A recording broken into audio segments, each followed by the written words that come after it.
உங்கள் தந்தி தொலைக்காட்சியில் பிரம்மாண்டமான காட்சி அமைப்புகளுடன் சாணக்கிய தந்திரம் ஞாயிறு முதல் தினமும் இரவு 8 மணிக்கு. GST குறித்து யதார்த்தமான கேள்வி. அமைச்சரை சந்தித்து மன்னிப்பு கேட்டது. MLA வானதி சீனிவாசனின் விளக்கம் என இணையமே பரபரப்பாக இருக்கிறது. இந்த விவகாரத்தில் கோவை அன்னபூர்ணா ஹோட்டல் விவகாரம் பேசுபொருளாகி இருக்கும் சூழலில் அரசியல் ரீதியாக கவனம் ஈர்க்க காரணம் என்ன? இப்போதைய சூழல் என்ன? பார்க்கலாம் இந்த தொகுப்பில். யதார்த்தமான ஒரு கேள்வி எத்தனை பெரிய தாக்கத்தை ஏற்படுத்தும் என்பதற்கு இப்போதைய உதாரணம்தான் அன்னபூர்ணா ஹோட்டல் விவகாரம். ஒரே பில்லில் ஒரு ஃபேமிலிக்கு டிஃப்ரெண்ட்டாக ஜிஎஸ்டி போட்டு கொடுக்கறது கஷ்டமாக இருக்குது. ஒரு பன்னுக்கு ஜிஎஸ்டி கிடையாது, பன்னுக்குள்ளே ஒரு க்ரீம் வச்சுட்டா அதுக்கு 18% ஆயிடுது. கஸ்டமர் என்ன சொல்கிறாரு, நீ க்ரீமையும் ஜாமையும் கொண்டா நானே வச்சுக்கிறேங்க. கடை நடத்த முடியல மேடம். அதனால் ஒன்றா எல்லாத்துக்கும் ஒரே மாதிரி ஜாஸ்தி பண்ணிருங்க. இத்தனைக்கும் கேள்வி கேட்டவர் சாதாரண நபரும் இல்லை. கோவையில் அன்னபூர்ணா என்ற ஒரு சாம்ராஜ்யத்தை தன்வசம் வைத்திருப்பவர். அதுவும் பிரபலங்கள் பலரும் தேடி வந்து சாப்பிடும் ஒரு உணவகத்தின் சொந்தக்காரர்.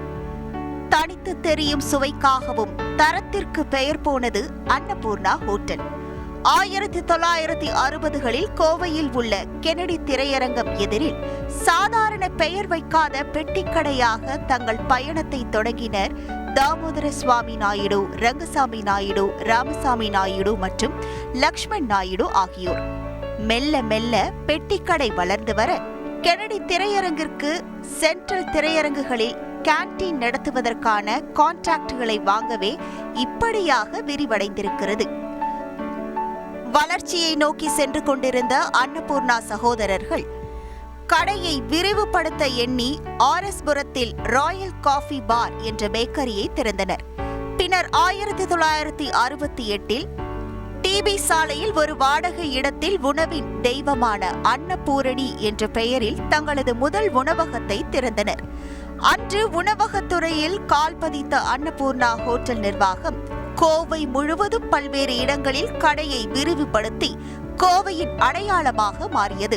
வருடங்கள் செல்ல செல்ல சொந்த மாவட்டத்தை கடந்து தமிழகம் முழுவதும் பரவியது அன்னபூர்ணா ஹோட்டலின் வளர்ச்சி. கோவையில் மட்டும் சுமார் 15க்கும் மேற்பட்ட இடங்கள், சென்னை, திருப்பூர், ஈரோடு உள்ளிட்ட இடங்களிலும் இருக்கிறது அன்னபூர்ணா. இந்த வளர்ச்சி அரசியல் தலைவர்களையும் தங்கள் பக்கம் கவர்ந்தது. ஆம், 1968 முதலே கோவைக்கு வரும் அத்தனை முக்கிய அரசியல் பிரமுகர்களும் அன்னபூர்ணா காஃபியை சுவைக்க தவறியதில்லை. மறைந்த முன்னாள் முதல்வர்களான MGR, கருணாநிதி, ஜெயலலிதா, பன்னீர்செல்வம், எடப்பாடி பழனிசாமி உட்பட 1970 முதல் தற்போது வரையுள்ள ஜனாதிபதிகள், பிரதமர்கள், மத்திய அமைச்சர்கள், அதிகாரிகள், ஆளுநர்கள் என பலரை உபசரித்துள்ளது அன்னபூர்ணா காஃபி. அதிலும் குறிப்பாக மறைந்த முன்னாள் பிரதமர் ராஜீவ்காந்தி எப்போது தமிழகம் வந்தாலும் அங்கு அன்னபூர்ணா காஃபி கட்டாயம் இருந்தே தீருமாம். இப்படி 50 ஆண்டுகளுக்கு தனக்கென தனி இடத்தை பிடித்துள்ள அன்னபூர்ணா ஹோட்டல் இன்றளவும் மக்களிடையே பெரும் வரவேற்பை பெற்று வருகிறது. ரோஸ்ட் காளான் ரோஸ்ட் பிடிக்கும்.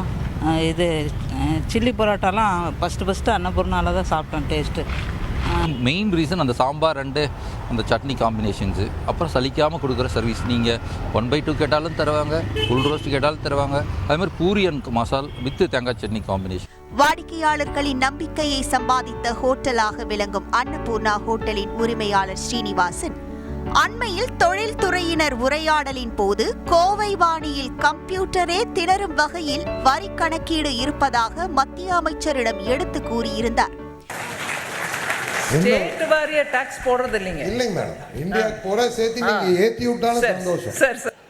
ஒரே மாதிரியே பண்ணுங்க, தனித்தனியா வைக்காதீங்க. ஏன்னா வீடு ஒரு ஃபேமிலி வந்து கம்ப்யூட்டரை திணறுது மேடம் பில் போடுறது. இந்த வீடியோ வைரலான நிலையில் மறுநாளே அமைச்சர் நிர்மலா சீதாராமனை சந்தித்து அன்னபூர்ணா ஹோட்டல் உரிமையாளர் சீனிவாசன் மன்னிப்பு கேட்ட சம்பவம் சர்ச்சையை கிளப்பியது.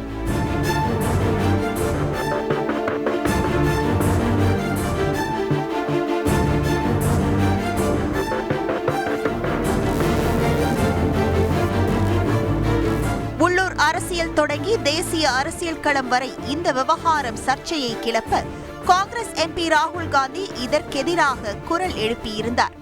அது உண்மைங்க. எனக்கு என்னென்னு கேட்டிங்கன்னா, ஒரே மாதிரி இருந்துச்சுன்னா வந்து டிஃப்ரென்ஸ் இல்லாமல் இருந்தால் தான் நம்மளுக்கும் புரியும், மேனேஜ் பண்ணுற அக்கௌண்டபிலிட்டிக்கும் கரெக்டாக இருக்கும், லாஜிக்கலாகவும் சரியாக இருக்கும்.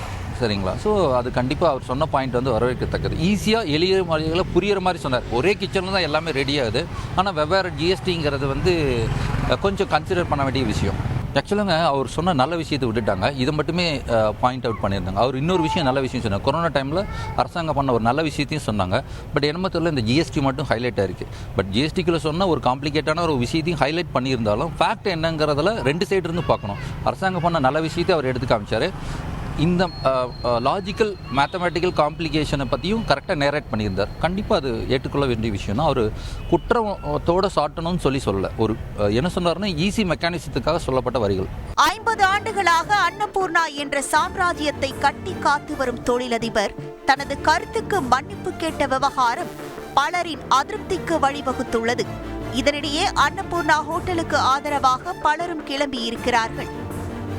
இதனிடையே சூலூர் ஒன்றியத்திற்குட்பட்ட வேப்பங்காடு பகுதியைச் சேர்ந்த விசைத்தறி அதிபரின் மகன் அருண்சந்திரன் செல்போனுக்கு உபயோகப்படுத்தும் செமிகண்டக்டர் உதிரி பாகத்தை உள்நாட்டில் உற்பத்தி செய்யலாம் என கேள்வி எழுப்பியிருந்தார்.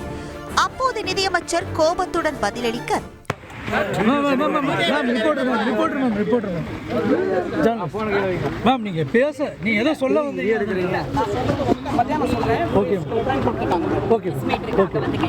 பாஜக அனுதாபியான அருண்சந்திரனுக்கும் போலீசாருக்கும் இடையே வாக்குவாதம் ஏற்பட்டு அருண்சந்திரனை போலீசார் அழைத்து சென்று 1 மணி நேரம் விசாரணை நடத்தியதும் பேசுபொருளானது. இப்படியாக அடுத்தடுத்து நடந்திருக்கும் இந்த சம்பவங்களால் கோவையும் அரசியல் வட்டாரமும் பரபரத்து காணப்படுகிறது. தந்தி டிவி செய்திகளுக்காக ஒளிப்பதிவாளர் இமானுவேல் ஜோசப்புடன் செய்தியாளர் ஹரிதாஸ். உங்கள் தந்தி ஒன் தொலைக்காட்சியில் பிரம்மாண்டமான காட்சி அமைப்புகளுடன் சாணக்கிய தந்திரம் ஞாயிறு முதல் தினமும் இரவு 8 மணிக்கு.